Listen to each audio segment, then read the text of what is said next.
Hi YouTube, this is Darkon633, and today we'll be taking a look at the Star Wars The Force Awakens 3.75-inch mission series. Now, this is the first wave, so as you can see there are 4 figures. What happened is that when I got a hold of the first wave of figures, 2 figures I did not get from the wave at the moment, unfortunately, just because of how rare it is and the fact that I didn't need it, is Rey from the Snow Assortment, along with, if I remember correctly, Darth Vader, since I did not need a new version of Darth Vader since I'm okay with the other versions of Darth Vader that I already own. Now, as you can see in the background already, my review setup has changed. For 2016, I was getting ready to set up my new review station, and now I think it looks a lot better than my previous one. As you can see, the lighting is a lot better, and I think it's going to turn out pretty good from now on. Anyways, we'll take a look at the figures boxes first. First, we'll take a look at Constable Zuvio, which was actually one of the first 3.75-inch figures that me and my brother actually got. This is a figure we actually got on Force Friday. The other ones we got later on, but I really just wanted to get the TIE Fighter, I guess, for now. Unfortunately, I was only able to get the 6 inches, as I mentioned in the TIE Fighter video, but this figure I did manage to get, so my brother's pretty happy with this figure. It's pretty cool, even if he is a bit strange looking. So I do appreciate the way that the boxes look.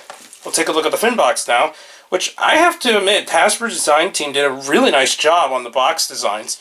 And the thing that really surprised me is how thick the quality of the actual cards are. That was actually quite a surprise, since a lot of the 3.75-inch figures in the past have kind of weak cards, especially in the Black Series in the previous years. But these are pretty top-notch. They're pretty thick, and I'm actually quite surprised what they've done for these. It's actually kind of hard to even just open the boxes, so. Now we'll take a look at the Flametrooper, which has a really nice CG design here, or some kind of promotional art you see there on the side there.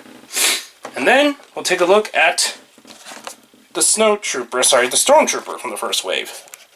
So, as you can see on the back, it comes with Rey and Darth Vader, which we weren't able to get. Now we're going to take a look at the individual figures. We'll start with Constable Zuvio. Now, Constable Zuvio, as you can see, has this very junk kind of dealer design, and I have to admit the design is kind of interesting, even if he is a bit strange looking. The helmet reminds me a lot of Embo from the Star Wars The Clone Wars series, and that's pretty interesting. He has this really interesting looking spear weapon and some kind of backpack with an antenna on it. I wasn't really know what this is for, though. Articulation wise, it's the same 5 points of articulation. The head is on a ball joint, which allows pretty decent movement, but the design of his head does kind of get in the way for some points. His shoulders do have just a single swivel there. The weapon is rather loose, so I'm just going to pick that up after the video. And then he does have the single points in the legs as normal. The alternate accessory, which is a part of the Build-A-Figure, or should I say not Build-A-Figure, but Build-A-Weapon kind of style, is these long axes, which he can carry, but they just look really strange and disproportionate due to how large the size is, and for some reason these do come apart. So I guess you can kind of peg these onto the axe if you wanted to. So that's pretty much it for Constable Zuvio. We'll now take a look at one of the main characters in the Force Awakens film, Finn. Now, Finn, for a small size, they actually got John Bogeya, I think that's the way you pronounce his name, likeness pretty well for the small scale size, and I gotta admit the paint application might not be the best in these figures, but I think they turned out pretty decent on this one. It's got a really nice look at his jacket, and unfortunately he does have a peggle on the back for the little gimmick that the figure comes with. He has this really interesting looking blaster, which I think they kind of overdid the sci-fi design in these, but I think they look pretty cool. We're just going to take this out the side there. Articulation is the same. We're going to go to the 5 points. His head is on a ball joint. Not as restricted at all as Zuvio, so that's cool. Does have the single swivel shoulders and the single joints in the legs. So that's pretty much it. He comes with this weird chainsaw backpack thing. I don't know what this could be. It's a very strange looking design overall. What it is that this can actually peg onto his back. So you kind of need to sew like this. Or maybe it's actually upside down. Yeah, I think it's upside down. And then, yeah, it's not the most creative little gimmick there, but it is something you can do. So I'm just going to put this to the side there.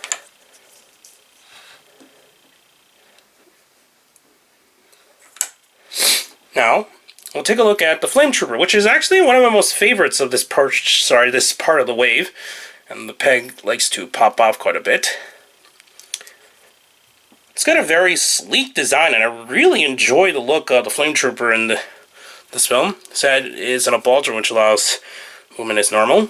Same points of articulation in the shoulders, but this piece of the tubing does kind of get in the way since it is connected to his weapon, which is rather warped, which is a huge problem with some of these smaller weapons since they're made of this rubbery plastic.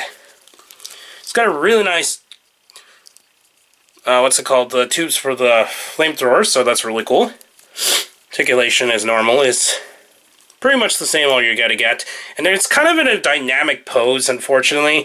So you can see he is kind of, instead of standing straight, they made it so that they kind of put these in this dynamic pose as well. It's kind of a cool idea. It does kind of have a problem with balance issues, as you can see there.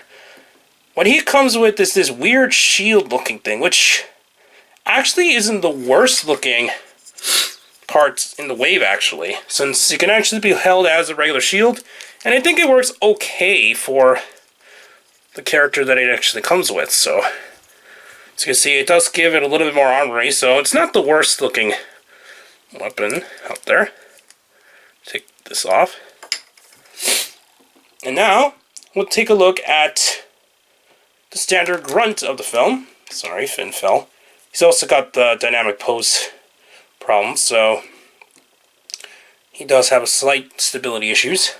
I'll now take a look at the First Order Stormtrooper, which at first I was kind of annoyed about the look of it, since I thought these looked even more bland when first looking at them than the standard Stormtroopers. But after seeing the film and various other things, looking it over time, I started to really like the design of the Stormtrooper in this film. He comes with a single blaster, which it's known by the 6-inch figure and the articulated 3.75-inch figure, which I'll also look on my channel.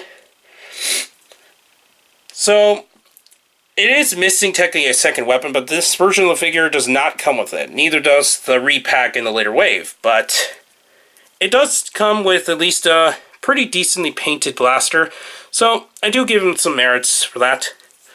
The blaster can actually be stored on the side of his leg here, which doesn't stay on very securely. If you push it around too much, it will pop up. Like, it stays on okay, but it will pop up quite a bit if you're not careful, so just keep that in mind. These weapons are very easy to lose to how small they are. Articulation-wise, as normal as head on the standard ball joint, swivel shoulders on both sides. This one's a little tighter than the other side. And single leg joints, which go that far, pretty much. So that's all you're going to get for that. He comes with this large kind of rocket launcher of sorts. He can actually carry it, and I don't think this is the worst weapon either, since it is just like a large rocket launcher, but it's definitely not the most impressive weapon, I can say there. So it kind of does its job, but it's mainly just an extra thing to play around with. However, if you do manage to get all the parts in the Build-A-Figures in the associated assortment, you can actually combine them. And this is where it gets very interesting or very bizarre. For this one, it just turns out very strange, and we're going to get to it now. First, we're going to take this piece and plug this in so we can form the top part here. Then what you're going to do is take these axes, and you're just going to plug them up. Let's see, I got them out of the way there. Something like this. And now you got some kind of strange little armorized weapon tank thing, and it kind of looks like a droid since it's got this whole eyepiece design kind of deal here. And I don't know, this thing is just really strange. I never really understood what this is. And it's definitely not the most creative thing ever made.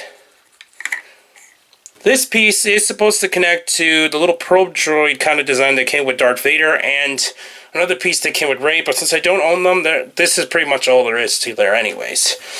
But anyways, this is the look at the Force Awakens 3.75-inch mission series, both the desert and the snow assortments. Now, I have to admit, even though obviously a lot of older fans might not like these because they only have 5 points of articulation, a lot of the older fans are definitely accustomed to the old style, like the Black Series and the various vintage collection figures, which had a lot of articulation, but unfortunately times have changed, so articulation is pretty much what we're going to get here. It's kind of a beat-to-death subject, but we're just going to have to deal with it.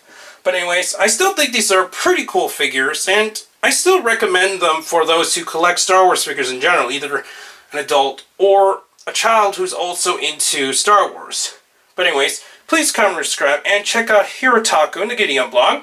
Also, please check out my Twitter under Darkon633, and please check down the other channels down below, including the WW podcast and more. But for now, I'll be returning for more Star Wars reviews in the future. But anyways, may the Force be with you, and I'll see you YouTube. Bye.